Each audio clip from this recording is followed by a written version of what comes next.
Hello friends, welcome to my channel chit chat with Sindhu. ఇవాళ మన ఛానల్లో వచ్చేసరికి న్యూ రెసిపీ, వినాయకుడికి అయితే చాలా ఇష్టమైన రెసిపీ, అలాగే చాలా దేవుళ్ళకి ప్రసాదంగా అయితే నైవేద్యంగా పెట్టవచ్చు. అదే అండి బెల్లం పాల తాలికలు అని అంటామన్నమాట.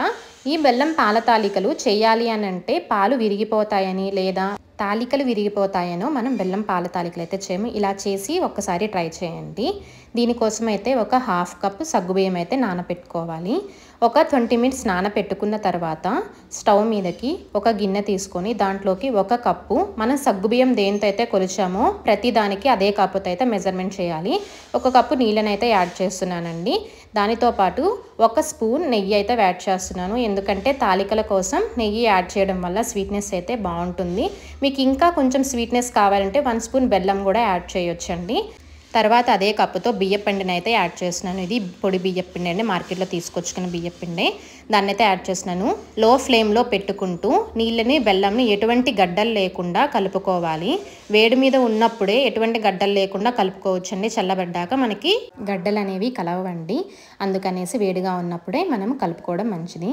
చల్లారిన తర్వాత అంటే ఒక 5 నిమిషాల తర్వాత మనం తాలికలకి అయితే రెడీ చేసుకుందాం. ముందుగా ఒక స్పూన్ నెయ్యిని మన చేతులకి రఫ్ చేసుకొని తాలికలను అయితే మనం రఫ్ చేస్తున్నాం. మనకి చక్రాల గిద్దలు ఉన్నట్లయితే చక్రాల గిద్దతో కూడా చేయొచ్చండి. ఇన్ కేస్ మీరు చక్రాల గిద్దతో చేయాలి అనుకున్నట్లయితే డైరెక్ట్గా పాలల్లోనే వేసేయచ్చండి. మీకు టైం ఉండి చేయాలనుకుంటే చేత్తో వేయచ్చు. నేను ఈ టిప్ అయితే చెప్పాలనుకున్నాను.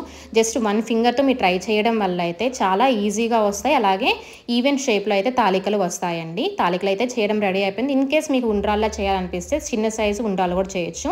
ఈ బియ్య పిండిని నేను కొంచెం ఉంచుకొని ఇలా వాటర్లో అయితే కలిపేసాను అనమాట. ఎందుకంటే ఇది బియ్యపిండి మనకి తాలికలు చిక్కబడడానికి యూజ్ అవుతుంది. తర్వాత ఇంకొక గిన్నె తీసుకొని దాంట్లోకి 2 స్పూన్ల నెయ్యి వేసుకుంటున్నానండి. ఇది వేసుకున్న తర్వాత ముందుగానే కట్ చేసి పెట్టుకున్న జీడిపప్పు, కిస్మిస్ అలాగే బాదం పప్పును అయితే నేను నెయ్యిలోకి యాడ్ చేస్తున్నాను. దోరగా వేగిన తర్వాత అంటే బ్రౌనిష్ కలర్ వచ్చేలాగా మనం డ్రై ఫ్రూట్స్ని అయితే వేపుకొని పక్కన పెట్టుకోండి. ఇలాగ వేగిన తర్వాత అదే బౌల్లోకి ఒక 1/2 లీటర్ పాలైతే యాడ్ చేస్తున్నానండి. తాలికలు ఎక్కువ చేసుకున్నట్లయితే లీటర్ పాలైతే యాడ్ చేసుకోండి. నేను 1/2 లీటర్ పాలకి ఒక టీ గ్లాస్ వాటర్ అయితే యాడ్ చేస్తున్నాను. తర్వాత ఇంకొక స్టవ్ మీద 1 కప్ వాటరు అలాగే ఇంకొక కప్పు బెల్లంని అయితే యాడ్ చేస్తున్నాను. ఈ బెల్లం ఏంటంటే మనకి కరిగే వరకు ఉంచుకుంటే సరిపోతుంది. పాకం అయితే పట్టాల్సిన అవసరం లేదండి. జస్ట్ బెల్లం కరిగేంత వరకు మాత్రమే ఉంచుకోండి. ఈ పాలు మరిగిన తర్వాత సగ్గుబియ్యం నానబెట్టుకున్నవి వాటర్ లేకుండా ఫిల్టర్ చేసుకొని ఈ సగ్గుబియ్యం అయితే దీంట్లో వేస్తున్నాను.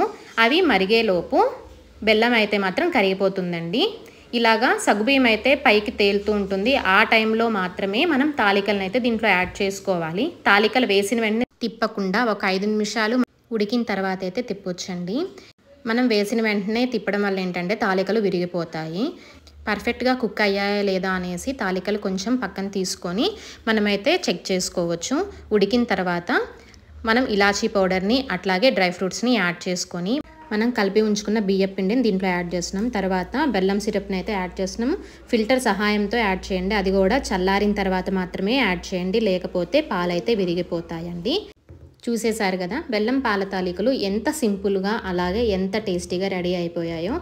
మీరు కూడా నేను చెప్పిన మెజర్మెంట్స్ ప్రకారం పాల తాలికలు అయితే ఒక్కసారి ట్రై చేసి చూడండి. అలాగే ఈ వీడియో నచ్చినట్లయితే సబ్స్క్రైబ్ చేయడం అలాగే కామెంట్, లైక్, షేర్ చేయడం అయితే మర్చిపోవద్దు.